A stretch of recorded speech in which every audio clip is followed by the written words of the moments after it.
Last winter, it was 6 degrees in Montana when I took my dog for a hike on the mountain near my home.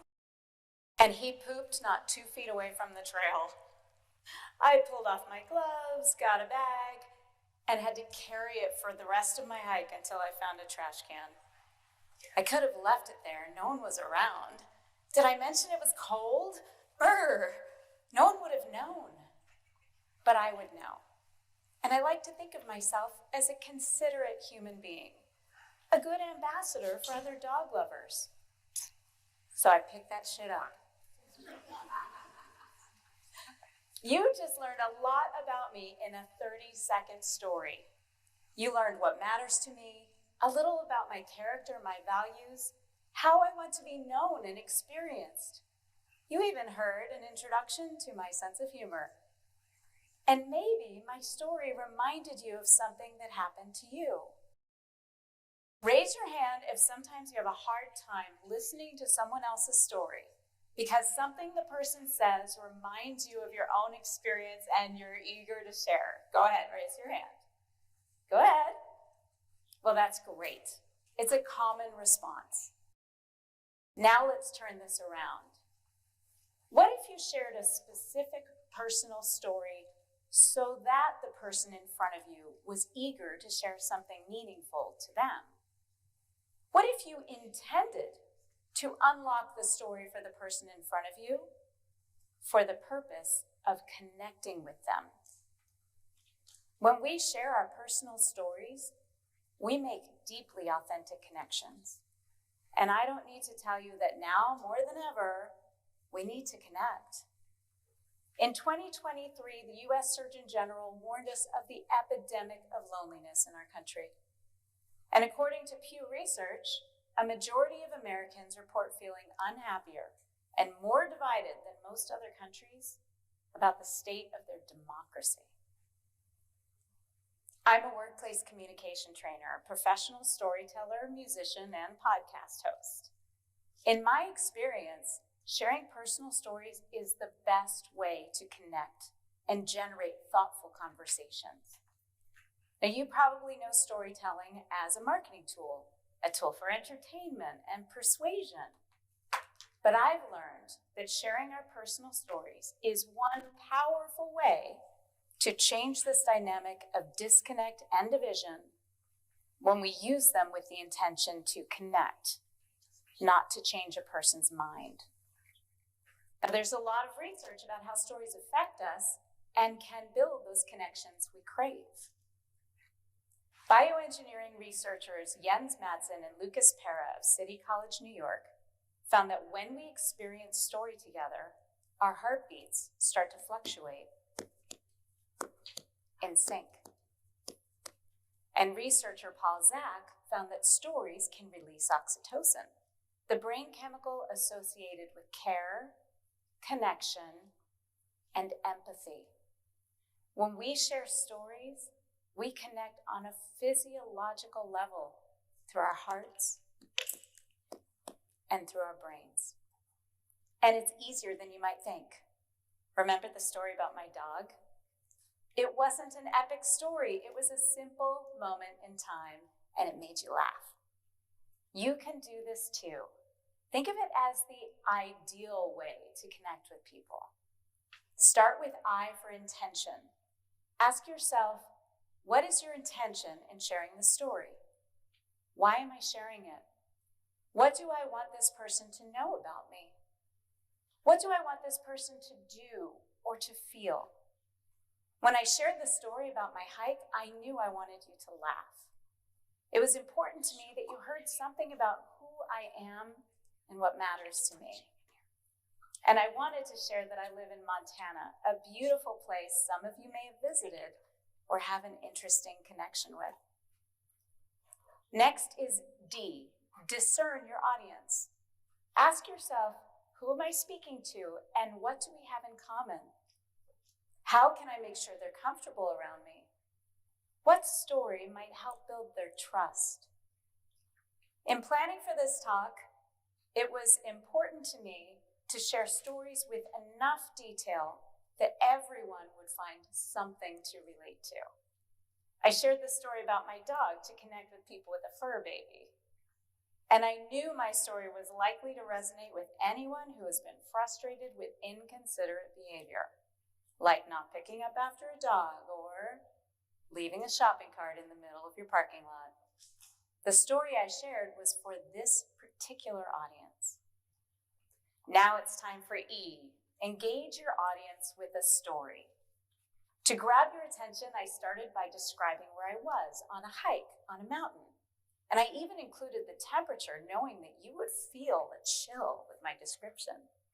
It's as if you were right there on the mountain with me. Engaging stories usually include an obstacle. Mine was how the cold created an internal conflict for me. Do I take off my gloves and pick it up? Would anyone know it was me who left it behind? And I ended with humor to leave you smiling and maybe to remind you of your own funny story. Those are some components of a story to help you engage an audience. But sharing an engaging personal story isn't enough. The AL in ideal is to actively listen. Now, you probably learned the basics of active listening, making eye contact, repeating phrases back so the person knows you're listening. But there's so much more to it.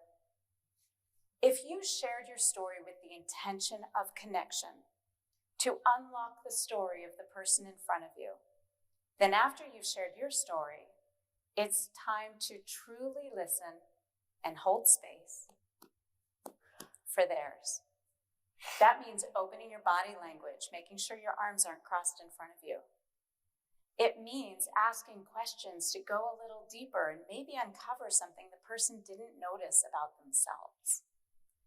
It means picking up some of what's not being said so you can be aware of the boundaries a person might be setting. A few weeks ago, I ran into a friend at the grocery store, and I was sharing a story when she interrupted me to share a story that my experience reminded her of.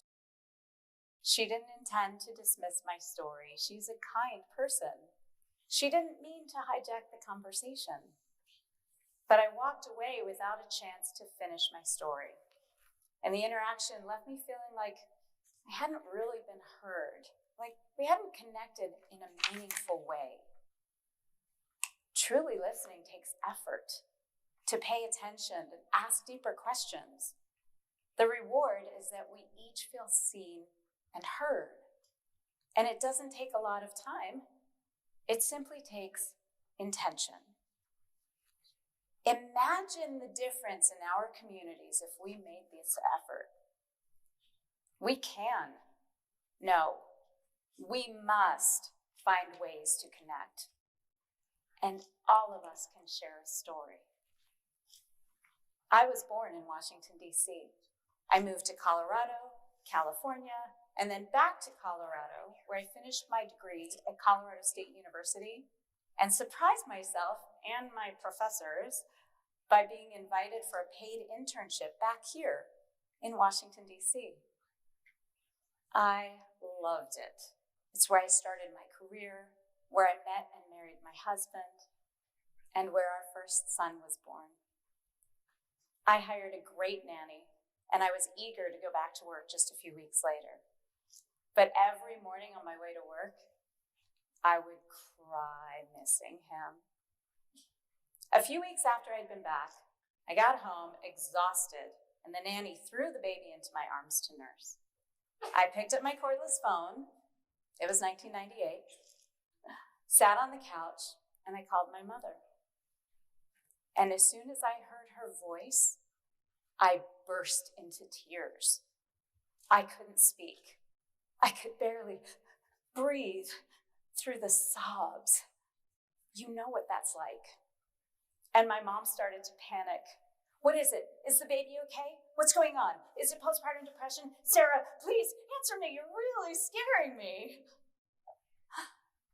I remember looking down at this perfect little baby, his big brown eyes studying my face, his tiny hand clutching my finger. And I said, "We're okay, Mom. It's just that now I know how much you love me." This isn't an epic story. It's a moment in time, a real, relatable experience. And it's vulnerable, yes. That's where we have to go if we want to connect with the people around us. Did my story remind you of your own experience? Did it leave you curious to hear more? Did my story generate an emotional connection among us? What you didn't hear in my story was data, polarizing commentary, or someone else's story. Because our voices are most powerful and authentic when we share our own experiences. And I've learned that if we truly want to change this dynamic of disconnect and division, sharing our personal stories must happen with the intention to connect, to build trust, not with the intention to change a person's mind. You can do this with people you know and total strangers. While waiting in line at the grocery store and you share a story about an ingredient you're buying or an ingredient they're buying. When you're settling into your seat on a plane and you share a humorous 30-second travel story with the person next to you before you put in your earbuds and immerse yourself in your phone. When you sit next to a family at a restaurant and you notice a child playing a familiar game or watching a familiar show, and you share a brief story that your kid loved that game too. Connect with the people around you through story. Build community by sharing your personal stories and uncovering and listening to the stories all around you. Your stories can reduce loneliness and division.